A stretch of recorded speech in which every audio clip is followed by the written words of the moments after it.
निकलो, दरवाजा खोलो, हम दीवार पर से आ जाएंगे, अभी बता दिए हम। फेस टू फेस बात करोगे तो बात और बिगड़ेगा, विकास बता दिए हम। क्या बोलेगा? क्या बोलो ना?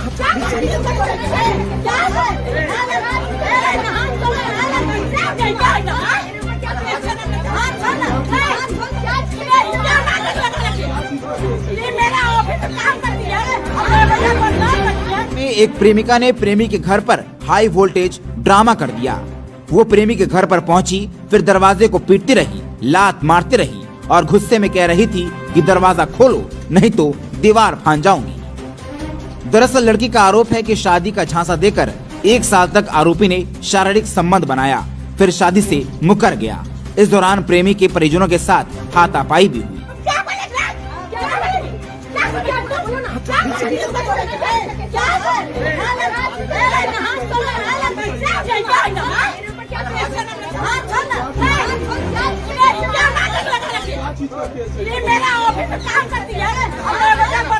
मंदरोजा के शर्मा कंसल्टेंसी के संचालक रणवीर शर्मा पर शादी का झांसा देकर 1 साल तक शारीरिक संबंध बनाए जाने का आरोप है। पीड़िता ने बताया कि वो 1 साल पहले रणवीर के संपर्क में आई थी, जब पूरे प्रदेश के साथ बिहार के भागलपुर में भी कोरोना का संक्रमण काल चल रहा था। रणवीर ने उसे अपने ऑफिस की देखरेख के लिए रखा था। इस दौरान दोनों एक दूसरे के बहुत ही करीब आ गए। पीड़िता के मुताबिक रणवीर ने इसका फायदा उठाते हुए शादी का झांसा देकर शारीरिक संबंध बनाया था। रणवीर पर शादी का दबाव बनाने पर वो धमकी देने लगा, खुद को भागलपुर के विधायक का करीबी बताया, कोर्ट और पुलिस को अपने पॉकेट में रखने की बात कहने लगा। करीब 3 घंटों तक प्रेमी के घर पर हाई वोल्टेज ड्रामा चलता रहा। कड़ी मशक्कत के बाद आरोपी प्रेमी का भाई और उसकी मां घर से बाहर निकले। दोनों ने लड़की की बातों को नकार दिया है। इस दौरान लड़की ने प्रेमी के भाई का कॉलर पकड़ लिया, फिर दोनों के बीच हाथापाई भी हुई। इधर हाई वोल्टेज ड्रामे की सूचना मिलते ही पुलिस पहुंची। पीड़िता को लेकर महिला थाने ले जाया गया। यहाँ प्रेमिका थाने के अधिकारियों से न्याय की गुहार लगा रही थी। वहीं प्रेमी के भाई विकास शर्मा ने कहा कि उसके भाई को फंसाने की साजिश की जा रही है। महिला थानाध्यक्ष ने कहा कि पीड़िता की ओर से दोबारा लिखित आवेदन देने के बाद आगे की कार्रवाई की जाएगी।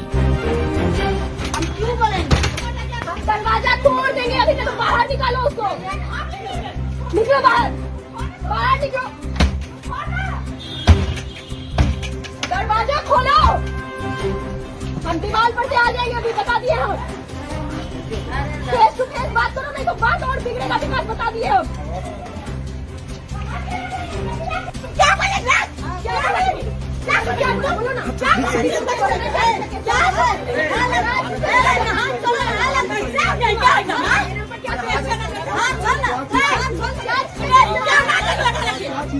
ये मेरा ऑफिस में काम करती है, बदनाम करती है,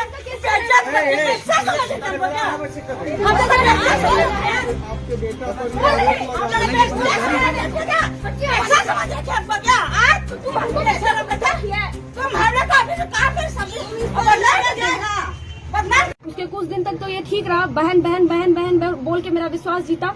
उसके बाद ही मेरा कंधा पे हाथ रखा, फिर मेरे साथ रिलेशनशिप बनाया ये बोल के कि आगे चल के हम तुम्हारा सपोर्ट करेंगे। और रणवीर शर्मा कहाँ का रहने वाला है रणवीर? मंदरोजा एसकेपी के पास। कब की घटना है ये? कब आप इसके घटना साथ? साल भर से चल रही है और हम झेल रहे हैं। वो विधायक जी के कार्यकर्ता है, इसीलिए उसके वजह से वो हमको दबदबा डाल देते हैं। क्या नाम है विधायक? अजीत शर्मा।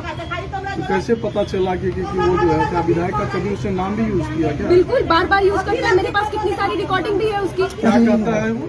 कहता है कि तुम क्या करोगी, ऐसे सांसद है मेरे पास, क्या 50 करोड़ आदमी मेरे जान पहचान में, हम कंसल्टेंसी चलाते हैं। चाची अब क्या चाहती हैं आप? हम चाहते हैं कि मेरा जिंदगी तो बर्बाद कर दिया, मीडिया तक मेरा नाम अब चला गया, गिना गया, तो इसको शादी करके मैं हमको घर में रखना पड़ेगा। ये क्या झांसा दिया साल भर से? क्या कहता था? क्या कहते? हम तुमको बहुत मानते हैं, तुम्हारा सपोर्ट करते हैं, तुम मेरे दिल में बहुत अच्छे से रहती हो, तुमसे शादी करेंगे, आगे चल के जो होगा ज्यादा से ज्यादा होगा तो हम लोग भागलपुर छोड़ देंगे, क्योंकि भागलपुर में हम नहीं रह पाएंगे। अच्छा, इसके माता पिता का क्या कहना है? जो माँ का कहना है कि तुम 2 नंबर हो। मेरे हस्बैंड वाला जो केस चल रहा है उस केस को ये लेके बोलता है बार बार कि तुम्हारा तो केस चल गया, तुम 2 नंबर लड़की हो, तुमको पति छोड़ दिया। आप मैरिड कब शादी कर दी? 2013 में। क्या हुआ था जो कि छूट गई शादी? मेरे हस्बैंड जो थे वो अपनी भाभी के साथ में रिलेशनशिप में थे। हाँ। हम लोग कितना समझौता करने का कोशिश किए, नहीं माना। 14 तारीख मकर संक्रांति के दिन हमको एक्सीडेंट में वो लोग जला दिया। इस बात का जानकारी जब मेरे मम्मी पापा को मिला तो वो लोग वो क्या बोलते हैं पटना में हमको ले जाके वहाँ पे 2 महीना मेरा इलाज करवाई। 12 लाख रुपया खर्चा किया। उसके बाद फिर घर में ऐसा सिचुएशन हुआ कि मेरा खाना रहना वहाँ पे मुश्किल हो गया। और मेरी 7 साल की बच्ची भी है, ये बात हम बताना भूल गए थे। उस बच्ची का भी गंजन हो रहा है। आए दिन उसके सामने भी मेरा मारपीट ये करता है, जिसकी वजह से हम अपने मायके में उसको भेज दिए। अच्छा, जिस वक्त आप इसके साथ रिलेशन में थी तो क्या आपकी सच्चाई इसको जानकारी थी? इसको हम ऑफिस से आने से पहले इसको हम सारा बात बता दिए कि मेरे बारे में तुमको जानना जरूरी है, क्योंकि तुम्हारे ऑफिस में हम काम करेंगे। आए दिन अगर मेरे बारे में आपको कोई कुछ बोलेगा तो अच्छा बात नहीं है, इसलिए हम सारा बात इनको बता दिए। आप बताए थे कि आप पहले से मैरिड? बिल्कुल, मेरी बच्ची को भी ये जानते थे। मेरी बच्ची मुंगेर में थी, मम्मी पापा से ये झगड़ा करवा के बच्ची को मुंगेर से ले भी आया साथ में जाके। और उसके बाद 5-6 दिन इसके यहाँ काम किए और ये निकाल दिया ऑफिस से। इतना कुछ जानने के बावजूद भी विकास क्या आपको बोलता था? सब कुछ जानने के बावजूद भी रणवीर शर्मा फिर भी बोलता था नहीं तुम अच्छी लड़की हो, रहेंगे तुम्हारे साथ। और आए दिन फिजिकल रिलेशनशिप बनाता है और चला जाता है। जहाँ मेरे रूम पे ये रहता है वहाँ सीसीटीवी फुटेज लगा है। अगर हम नहीं निकलवाएंगे तो पुलिस बोलेगी तो वो निकाल के देंगी ही। वहाँ पे बिल्कुल मारपीट करता है। ऐसा मारा था कि मेरा पूरा का दाग हो गया था। क्योंकि उसके मोबाइल में किसी लड़की का फोटो हम देख लिए थे। आए दिन एक सोनम नाम की लड़की है, उसके भी पिताजी से इसको गाली गलौज हुआ है, उससे भी बातचीत करता था, लेकिन अब वो बात नहीं करती। क्या चाहती हैं अब आप? हम चाहते हैं हम इससे शादी करें। अब शादी इस तरह से शादी होगा, जिस तरह से हंगामा हो रहा है, शादी होगा? जो भी होगा सर, हम कहाँ जाएंगे? हम अकेले लड़की, हम कहाँ चिल्लाएंगे? थाना में भी तो हम चिल्लाएंगे ही।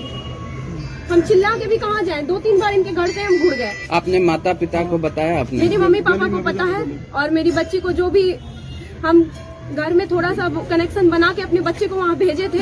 मेरी मम्मी को जब से इस रणवीर शर्मा के बारे में पता चला, मम्मी बोली कि तुम्हारे साथ बच्ची का भविष्य खराब है, तुम बच्चे से कांटेक्ट तोड़ लो। मेरी मम्मी को बच्चे से बात भी नहीं करवाती है, इसकी वजह से मेरा बच्चा भी छूट गया। मतलब परिवार के साथ अब बच्चा भी आपका जो अपना था छूट गया। मेरा मम्मी पापा का यही कहना है कि तुम्हारे साथ बच्चे का भविष्य नहीं है। क्या चाहते हैं? जो हमारे यहाँ जॉब के लिए आए थे, हमारे बड़े भाई साहब उनको देख करके कि उनकी परिस्थिति ठीक नहीं थी, उनकी एक बेटी है और उनकी परिस्थिति बहुत ही खराब थी, तो वो मतलब दया कर करके उनको जो है ना दया कर करके उनको रख लिए कि जो है हमारे आदमी बोलो यार, हमारे पूरे मोहल्ले समाज में आप किसी से भी पूछ सकते हैं, हमारे यहाँ खाना पीना उनको इतना इज्जत संस्कार देते थे। और उसके बाद भी वो एक सेकंड, उसके बाद भी वो इल्जाम लगा दिए हम लोग के ऊपर। बताइए, अरे ये आरोप लग रहा है, तुम्हारे भाई पर आरोप लग रहा है हमारे क्या? हाँ, और ये भी कहा जा रहा है कि विधायक का जो है हमेशा जो है हवाला दिया जाता है जोर से। नहीं है सर, ये क्या क्यों आरोप लगा रही है ये? सर हमारा कहना है कि वो लड़की फ्रॉड है। 2-3 केस उनके ऊपर ऑलरेडी चल रहा है। हाँ, आप कहीं से भी जो प्रूव कर सकते हैं। किसी भी औरत के, किसी भी लड़की का चरित्र का तू चित्रण करेगा ना, हम नहीं कर सकते। तू कैसे बोला अभी कि वो लड़की जो है चरित्रहीन है? तो वो सर हमारे ऊपर इल्जाम लगा रही है बार बार। शारीरिक संबंध बनाने की बात कही है, कई फोटोज भी जारी किया गया उसके है। पास तस्वीर है। तस्वीर है तो फिर चलिए। उसका